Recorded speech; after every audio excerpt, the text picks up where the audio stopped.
And now to the GOC elections. Let's get onto the Zoom platform where we speak to Dennis Moore, who is former deputy communications director for the GOC. I call him the GOC elections pollster. Good morning, Dennis, and thanks for the time. Dennis, please unmute the sound on your device. Okay, it's unmuted. I think it's muted now. But Dennis, you're looking very fresh. Where have you been? Michael, yeah, well, we're still in the sports industry. We are making some documentaries, of course, outside Ghana. And so still in the sports industry, Michael. Okay.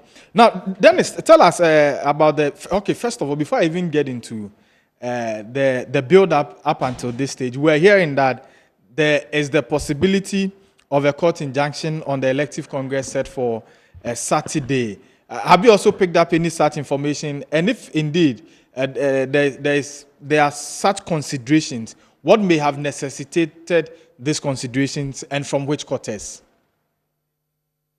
Well, it's quite interesting. But before, let me say a very good morning to the man in the studio. I mean, he's my ally. He knows whatever is happening in the studio. Oh, okay. Kobe knows everything. Yeah, that is. Sorry, I miss you. You know. Okay, please, Dennis, please check the position of your camera for us, because there are times where you move off camera. Yeah. Okay. Okay. Is it okay now? Okay, this is better. No, come back again to the. Okay, I think this is better. We can manage this. Okay. So we are talking about the possible court injunction, which quarters is coming from, and what may have necessitated that. Well, quickly, I think I was picking some intelligence on a possible court injunction on the elections through one federation called Ghana Olympians Association. You know, and once the case is in court, and I'm sure they're really going to affect everything today. I don't want to go into it so much, but it's from the court of the Ghana Olympians Association, who actually brought in Mr. Lawyer Pokavi, of course, to that position. So they are contesting the position of Andrews Owusu, as the secretary of the Olympians or something. So, but clearly, let's wait up to this evening so that we can actually get the full import of what we are really looking for. Okay. We will not sound judgmental, but we just want to appreciate or understand the reason they have gone to court. Is it to challenge Andrew Owusu's representation as Secretary General of the Ghana Olympians Association, or is Andrews vying for any position where... Absolutely. Yeah, Dennis, absolutely. Can you the position of Andrews as a secretary of the Ghana Olympians? That's what I read. Absolutely, bro. Okay. So he has nothing to do with any of the candidates who are vying for the respective positions. But obviously, if you are taking Andrews to that, that kind of terrain, you are talking about Apokavi, because that is where Apokavi is really coming from. Apokavi is coming from the stables of the Ghana Olympians, and two of the delegates are very strong who are also Olympians who are going to vote. I don't want to mention their name, but they are very, very strong delegates from the Olympians quarters. So Apokavi's name obviously is at the background, and we are hoping to see what happens today in court. Okay, but the ruling, whether negative or positive, how does it affect Richard Apokavi's candidature or his chances of winning the elections? This is the time for Apokavi to win elections, no matter what. And for me, personally, in my opinion, no amount of court issues or whatever can stop Apokavi from mounting the presidency this time around. It's simple. Okay. Are you speaking from a very objective point of view, or you are speaking as an ally of Richard Apokavi? In fact, I speak to him, and I know what he has done. I know where he's coming from. I know the experience Apokavi actually holds, what he has gone through. One of the most difficult positions at the GOC is the Secretary General position. The Secretary General. And this man has held the position so many years. So, my brother, it's a foregone conclusion for any other person contesting Akpokabia at this stage. It's a done deal. I see. Now, okay, let me come to the studios. Kobe is also a former deputy general, a former deputy communications director of the GOC. Kobe, I mean, issues about the possible court injunction on the GOC elections were 48 hours or less to the elective Congress. How does this affect the image of the GOC and the entire electoral process? I mean, when it comes to elections, federation elections, and of course, when it's kind of these elections, some of these things normally comes out, and it's part of the process. I'm hoping, like I said, I mean, this is the information I just had this morning. Okay. Maybe the court will settle it, but I'm sure that come Saturday, the election will be conducted. Then we'll be in for a new president. And I think that is what everybody is looking for. So if it's a court issue, you can't just talk about it too much because of contempt. So let's allow the court to deal with it. Then after that, we'll know where we stand. Okay. Now, going back to Dennis, I mean, apart from the court issues, I'm sure that the process, what do you make of the process? Has it been transparent enough? Has it been smooth enough up until this stage? Well, I think I really need to commend the organizers of the elections. It's been very smooth, and I really love how things are really moving through with, of course, lawyer Peter Zwenis at the helm of affairs, DCOP Lydia, and the rest. I'm surely that everything will be solved this time around. And unlike, previous elections where there were, some pockets of, reports here and there. But this time around, I mean, I'm sure everything is set for Saturday. And by God's grace, I'm sure things will really settle down so that we have a very good election. Okay.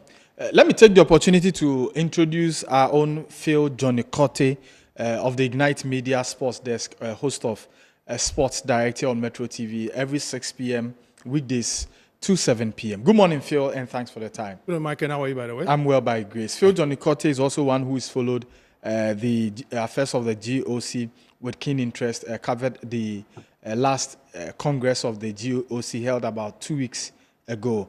Phil, we're talking about the process. We've gone past the issue of a possible injunction, but you having followed through the electoral process, Dennis mentioned that there are people like lawyer Peter Zwenes. There is also the CID boss who also doubles as the head of safety and security at the Ghana Football Association, an astute lawyer also for that matter, COP Lydia Donko. And I mean, these are men and women of high integrity and repute. Have they been able to conduct themselves and the election process in a way and manner that can be said to be transparent and fair? Okay, Mike. Up to this level. Well, first of all, thank you very much for the opportunity to speak. I'm sorry I'm late and I had to attend to certain other things. Okay, quickly.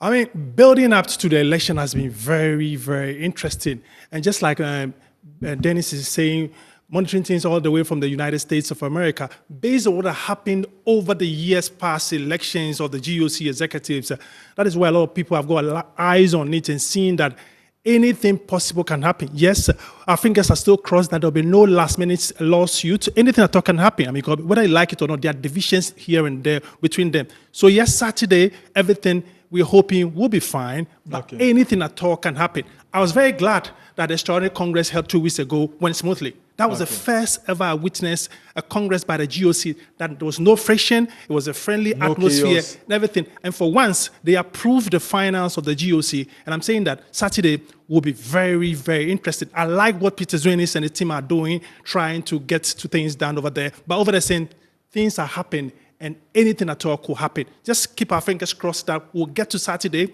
we'll go to the polls and the right band, whether it's Richard Akpokabi, who is almost the favorite, or maybe my man from the God fraternity, Mr. Agre, we'll wait and see. But just fingers crossed for now. Okay, fingers crossed for now, according to Phil Johnny Cote. Now, Kobe, let me come to you. The GOC elections, and Dennis, please listen. I'll come to you also with the same question. The GOC elections has a history. We've moved from the days, I remember the elections of our... BT Baba. 2009. No. It was 2009, 2010. I think No, that was BT Baba. That was BT when Baba. Professor Dodu Yes. seated BT Baba Yeah. as the GOC president. That election held at East Legon Yeah, at midnight. It went into the midnight. Yeah, The In next fact, morning. I was at Happy FM Yeah, at yeah, the time and yeah, covered the yeah, elections for yeah. Happy FM. In fact, that's one of the most stressful events I have had because we're there by 5 a.m. We had to stay through to about 4. That elections really felt like a coup d'etat.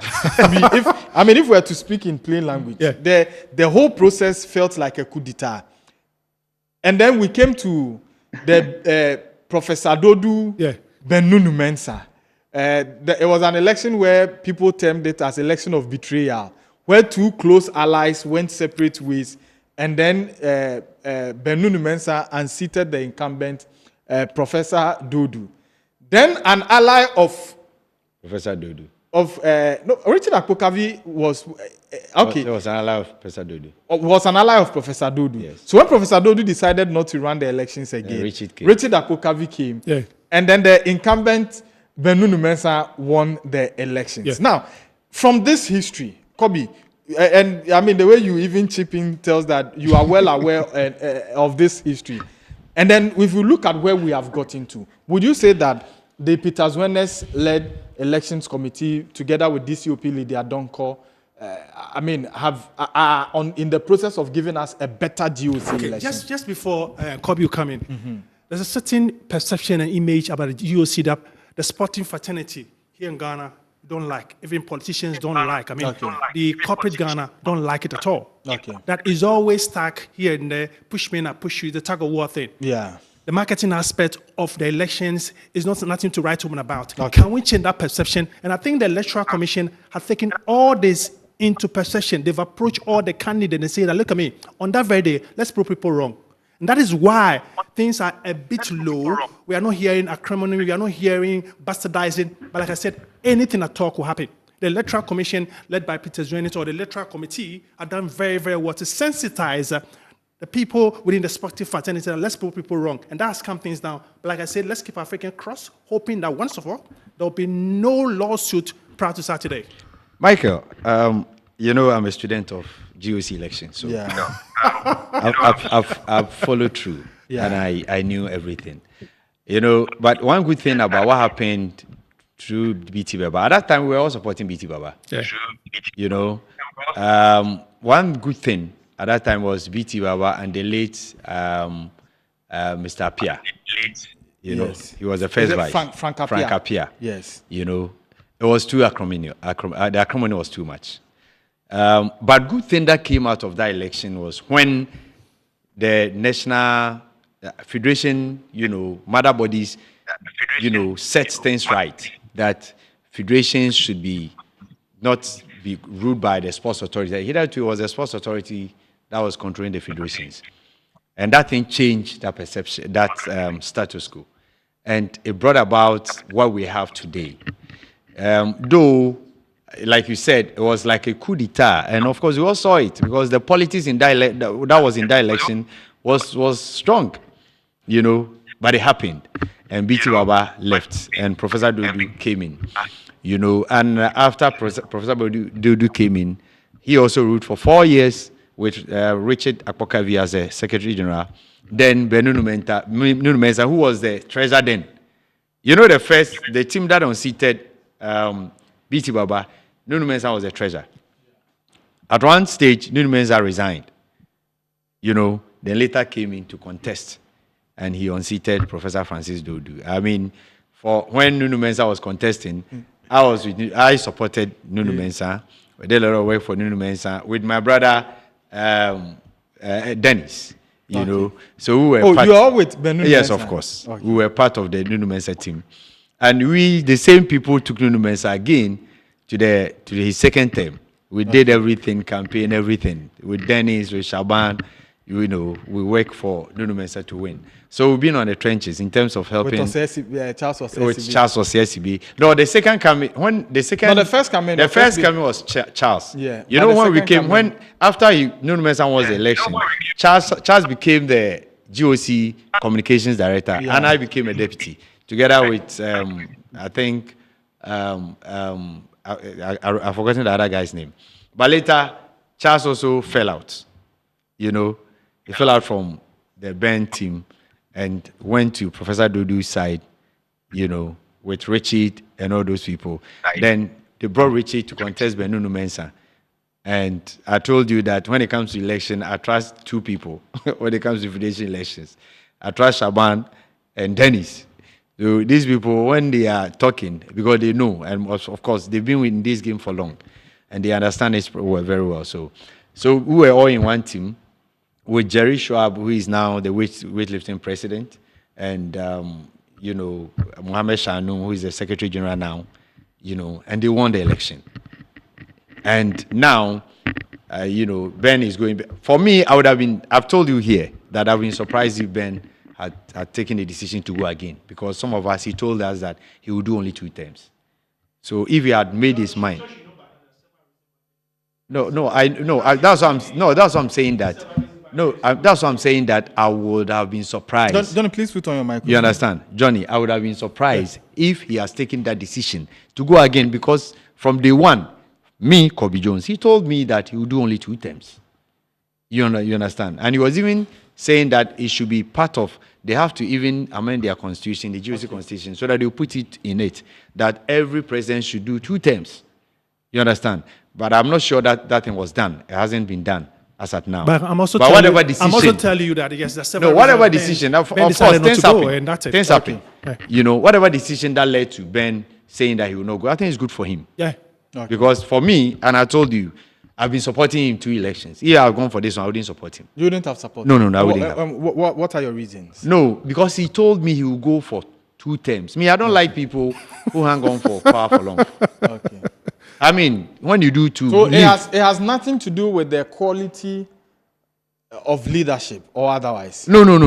Okay. Me, I had and I've said it not only on this platform. I had a principle that if he had wanted to go again, I wouldn't support him. And that's what I told you the other time. For me, if you ask me, the best fit for this election. Okay. Johnny, you said there could be more to the reasons we know to Benunu Mensah not contesting. What I think they are personal. The things that you can see on TV or say publicly, but they are very, very personal. I mean, that's it. The political scream, you know what is happening over there. Also, personal.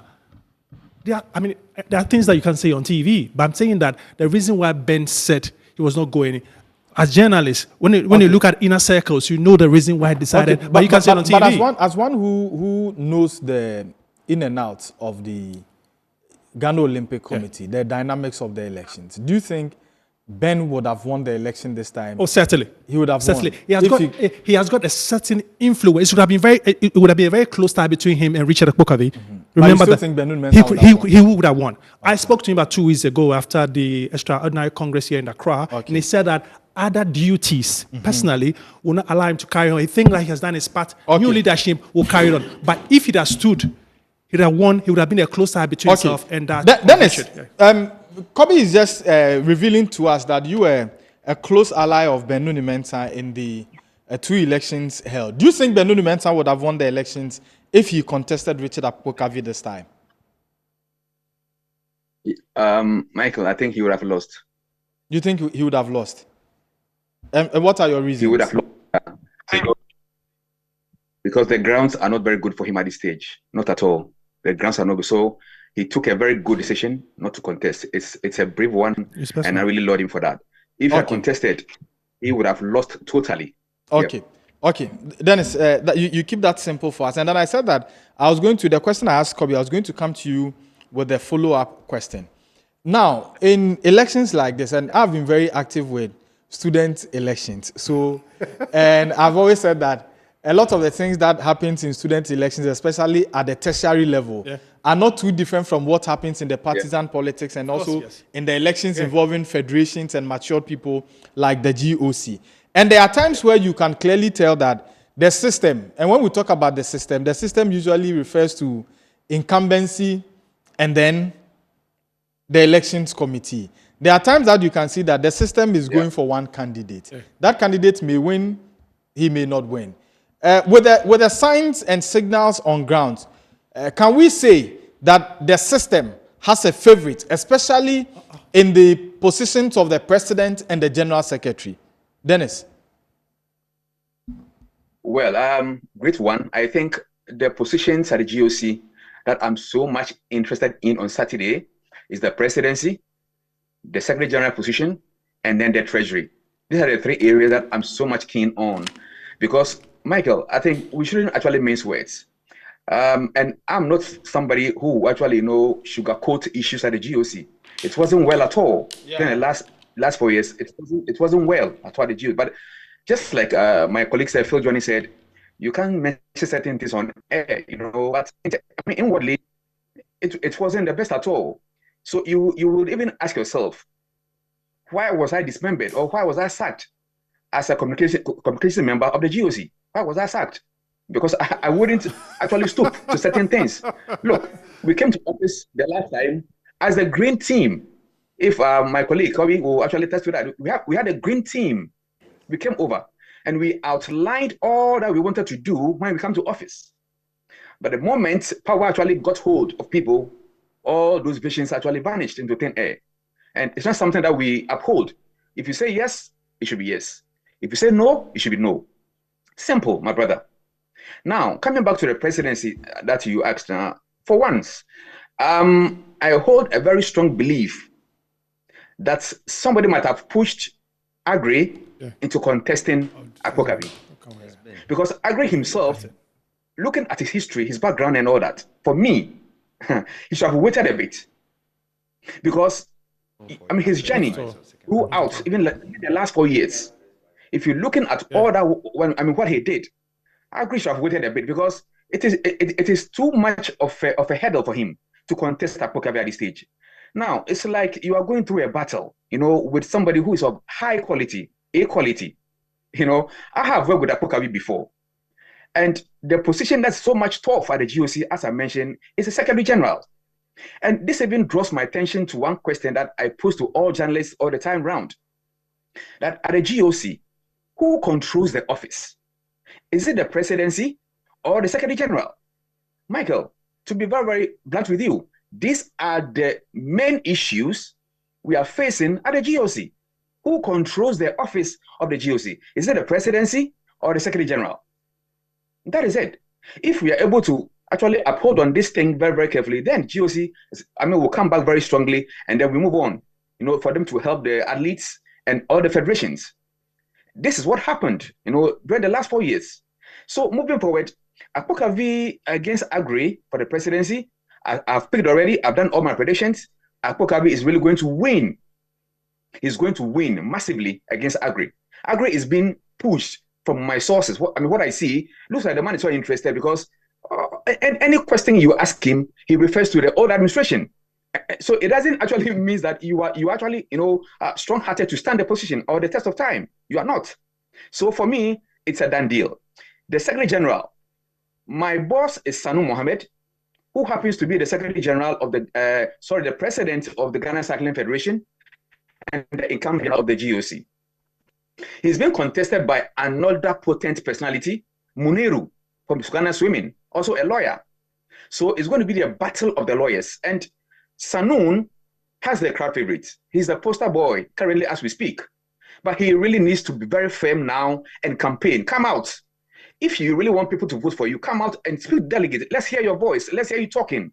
Come out and show your face to people, because people love you. Come out. But Muniru is also, I spoke to Muniru, and he's so much confident. So that position, as I stand now, I can't predict, but Sanu stands tall now as I speak with some few votes ahead of Muniru. If Muniru is really going to work very hard, then Sanu should really stand by. Now, for the Treasury, I mentioned that the man in contention now is capable, look, for even controlling the whole of the GOC, Ivan Sieboa. I've been with him, I've worked with him, I know his competence, and this man is so much embedded in knowledge to the extent that GOC needs him more than he even needs GOC. What he can do to bring in more money to the Treasury coffers is what I'm thinking of. And Evans has proven to the test of time at Congress. He's somebody who was called to come and assist, in the financial setup of the GOC. So how can you contest such a personality? You cannot. Dia is somebody who got an opportunity to just enter when Achi was there. So coming through with this, Dia is already flat-footed. He's gone. There's no way Dia can contest Evans Yeboah in any sense. And my underground sources reveals closely that Evans is winning hands down. These are my 3 areas that I'm so much concerned with, Mike. So these are my predictions I can give you for today, Mike.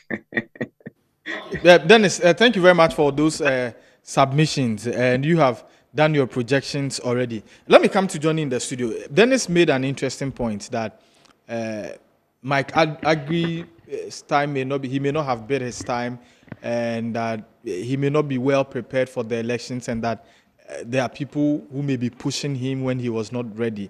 And there are wild rumors that Bennu Mensah is the one behind Mike Agri, trying to push him to come forward for this position because he wants a contest for Richard Akpo-Kavi at all cost. Is this true? Well, first of all, I was surprised with the Mike Agri candidacy. I was quite surprised because I know him within the golfing fraternity. He's been part of the GOC for a very long time, but not at that level that you're thinking about. The last Olympic Games I went was in, I think that was in Japan. Tokyo. Yeah, Japan. He was a chef de mission. That is where that link started over there. That discussion as to whether he will go or not started on the slow pace. I spoke to him about 2 weeks ago at the Celebrity Golf Club. He says that he has his own conviction that he was not pushed by anybody to stand. He thinks that what he has learned in terms of sports administrator, remember that he's the general secretary of the African Golf Federation, he's bringing on board. But on paper, you know very well that it's time for Akpo-Kavi to lead. Okay. As to whether he was pushed by party A or B, I think, yes. I'll answer the question. I'll answer the question. Okay. I'll answer the question. I think, yes, he's being influenced by people. As to whether it's Ben or not, I can't tell. But I think there's an influence on him to come and test the waters. It doesn't look good. On paper, Richard will be the president. Kobe, do you also think that there is someone who is pushing Mike Agri to contest when he's not ready? I was surprised when I heard his name popping up. Then later I was confirmed that it was true. He's confirmed. And I listened to his interview on one of the stations that he spoke. And I think I went to meet him. No, I didn't meet him, but I was going to P7 and he was also living there. So I knew Mr. Agri when we were working on Tokyo 2020. All right. And he was then the chef de mission. Yeah. There was committees that I work, the media committee, I was part of those who work on the media and marketing committee. So I worked closely with him, and that was the time that I began to know him. To be honest with you, I was not expecting him to contest. But of course, everybody has his conviction and what he wants to do. But the one thing that I don't like about him, in listening to him in all the interviews that he has conducted, is basing his legacy on what has been built. Even when you do that, then people will have a sense of you are coming to do, because you don't want to hurt somebody. You think the person has done something, you need to come and build on it. He believes that the legacy, I spoke to him, the interview. I know. That's what I'm saying. It's not only you alone. Wherever he has spoken, that is what he has said. You understand? So, and, he tries to tout some of the achievements. But you see, when we talk about Olympic movement, me, that I've been with the GOC for all this long, it's not about those achievements that you talk about, giving scholarship and doing. Because, see, I've been to IOC conference where I know that IOC money is for athletes and federations. It's up to the National Olympic Committee to make sure they go through the appropriate way to assess those funding. So, when you do that, because it's nothing. You've not done anything, because that is what the money is meant for. So if you say he has to help this, I help that, based on scholarship, those things are things that I will see they do for all national federations. And there are way. It's not only Ghana. Every federation. The same thing like FIFA Forward you have in Ghana, the GOC, GFA. Yeah. Because FIFA Forward is available to all federations. Yeah. All FIFA. Look, on Saturday, and that will be one of the issues. In fact, tomorrow. Michael, just before I just want to say something. We were surprised by the Mike Agri candidacy. The one that we're looking for to contest, it was rather the former table tennis president. But I knew Malku would not contest. You remember you asked me that question. We didn't. I mean, it got to some time. No, I knew. He, No, because he was. but he surprised us. Because I knew Malku Yeah. had a good relationship with Richie. Yeah, Yeah. that's it. All right. Yeah. And I mean, he give him that respect. Yeah. And it would have been anyway. Anybody has conviction, but 4 years thought- ago they were in the same camp. So yes, we're of course. expecting I it. thought that it won't be appropriate, and so because he is the first vice and he's still going for the first. So vice. everything boils down to the point that it's it's going time for unopposed. Richie. Unopposed. Yes, Johnny, I would want us to go through this quickly. There are some concerns raised by a member of the GOC, Kamal Sule, who is president of the Ghana Rowing and Canoeing Federation. He's a lists them. delegate. He's a delegate. Yeah, Okay, yeah. he lists them. Six points. Okay, and let me read the letter, and then after I will read a release which was put out by the elections committee of the GOC. Yeah. This says the letter reads: "Good afternoon, President." That's GOC President, and then good afternoon, Secretary General GOC, fellow Federation President. We are just 3 days away to the elective Congress of the Ghana Olympic Committee to elect new officers in respect of same. I have few questions that need to be addressed as soon as possible. One, when are we having ballots for the contestants to know their positions on the ballot paper? In the previous elections, it was done a week before the day of elections. 2, how are the ballot papers going to look like? 3, are we having pictures of contestants on the ballot papers or just names? 4, will the ballot be cast electronically by thumbprint or by ticking with pen, etc.? Some of us would have to educate our second delegates on that. In the spirit of transparency, would the contestants be allowed to come with their trusted polling agents, scrutineers, for the purpose of monitoring the casting and counting of ballots? 6, respectfully, let's be guided by the precedent. Okay, so best regards, Kamal Sule. There's a last paragraph which is not relevant to this conversation. Now, this is a release by the Elections Committee of the GOC dated 23rd April 2025. So I guess this release was before the concerns. The President, Ghana Olympic Committee, Olympic House, Ridge, Accra, dear Sir, elections to the Ghana Olympic Committee Board. Pursuant to the guidelines for elections to the Ghana Olympic Committee Board and subsequent meetings held with officials of the Electoral Commission of Ghana, it is hereby agreed that the following rules, among others, shall guide the conduct of the impending GOC elections scheduled to take place on Saturday, the 26th day of April 2025 at the International Conference Center. 1, the elections shall be conducted on a position-by-position basis by secret ballot, and votes will be cast by voting members into transparent ballot boxes. Now, 2, please let's listen carefully. The elections shall be conducted on the positions of candidates on the respective ballot papers has been determined in order of which candidates were first in time in the submission of nomination forms. 3, ballot papers shall bear the names of candidates and not pictures. Voting shall be held by thumbprint after application of indelible ink. 5, for purposes of verification of identity, voting members are required to produce either their voters' IDs, Ghana cards, passports, or valid driver's license. Thank you. Yours faithfully, Peter Zwenes, Esquire. Now, the 2 issues I want to ask is the positions on the ballot paper.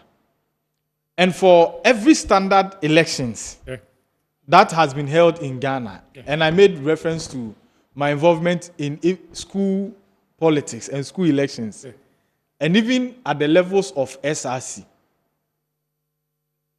positions are determined by balloting or ballot.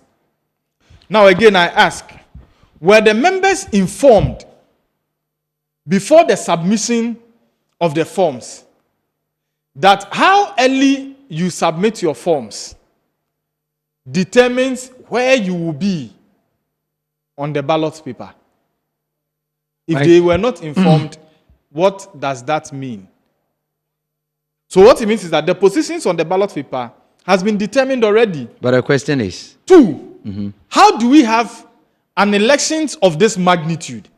The Ghana Olympic Committee, that on Saturday I listened to Mr. Mike Agri on Original FM, our sister station. No, it was on Monday. Monday, yeah. And then he said that the Ghana Olympic Committee, which he chairs the finance committee, he was proud and thought that that was an achievement, that they had $500 million for an 500,000. Sorry, 500,000 US dollars, $500,000 for an association that has $500,000 in their coffers. What do we make of it that they go into elections and the pictures of the various candidates will not be displayed on the ballot papers, and it is only the names we are going to have on the ballot paper? Let me go to Johnny, and then after I'll come to you, Kobe, then we wrap up. Please, 2 minutes each. But these are issues that we are going to delve deeper into tomorrow, because tomorrow will be the final day before the elections. It's not unfortunate, especially with the pictures. And yesterday I spoke to Nathaniel Johnson, who's the president of Ghana Karate. He also expressed that disappointment that the pictures will not be involved over there. Okay. But whether we like it or not, I think all the candidates, including the deputy treasury position, Bernard Quarten, Aurora Tapa, all of them, will be participating in this very election. Okay. Is that unfortunate? So we are going to look into the concerns raised by the rowing and canoeing presidents. We'll look into it into details tomorrow. We'll take a look at the chances of the respective candidates in the vying for the respective positions at the Congress. But Michael, just before you go away, Johnny, I'm if you just say saying we're going to correct all the wrongs before the election, I don't think the election will be held. Okay. But what do you make of these things? In the first place, it's unfortunate. I'm surprised Lawyer Juzeni is leading this. And I mean, even in kindergarten election, we don't do kind of these things. How do you tell me that somebody who submitted first? Because indeed, when people have already submitted, positions are very important in terms of election. All right. But so if you tell me, you need to ballot for positions, ballot for it. I mean, how many hours will it take to ballot so that everybody will know where they are? Why are you saying that the first come first serve? And meanwhile, when you open nomination, you didn't say that. You didn't write a thing and said that when you submit first, you'll be the first on the ballot. What is this? I mean, this is unheard of. I'm surprised. Let me go to Dennis Moore is still on our Zoom platform. He joined us from his base in the United States. Dennis, we have read the concerns from the president of the Rowing and Canoeing Federation, Kamal. And then also I've read the release from the Elections Committee of the Ghana Olympic Committee dated April 23, 2025. What do you make of the rules set by the Elections Committee and the concerns raised by Kamal? Please, Dennis, do this for us in 2 minutes. We've got to wrap up. Okay, I think that I really, side with my colleagues in the studio. What Kobe said is fantastic. I mean, I'm quite shocked tomorrow. So I think just on ballot papers wouldn't cost GOC anything. The money is there. I keep saying there is money at GOC. That's what I keep saying. So it's quite unfortunate. It's quite that parents will do that. But Kamal is also right. So I shared the concerns with Kamal. So by this time we have just two days to elections.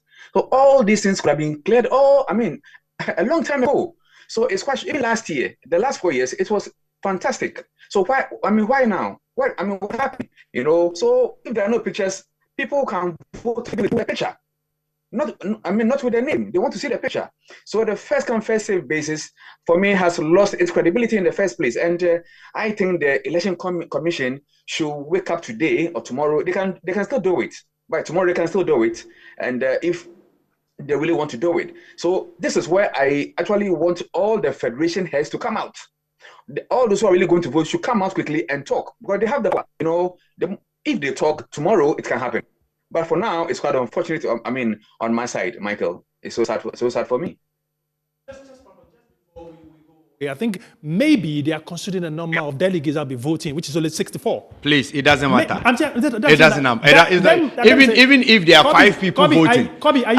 This balloting is very important. I use the word maybe. I'm not saying that. So don't think for them. Maybe. That's what I'm saying. Please don't think for them. I said maybe. Johnny, That's it. even maybe, that maybe shouldn't be an excuse. Between today and shouldn't be an tomorrow, excuse. that can be rectified. Guys, we'll be back It's an issue. tomorrow It's an to issue. continue with this conversation on the Ghana Olympic Committee's election.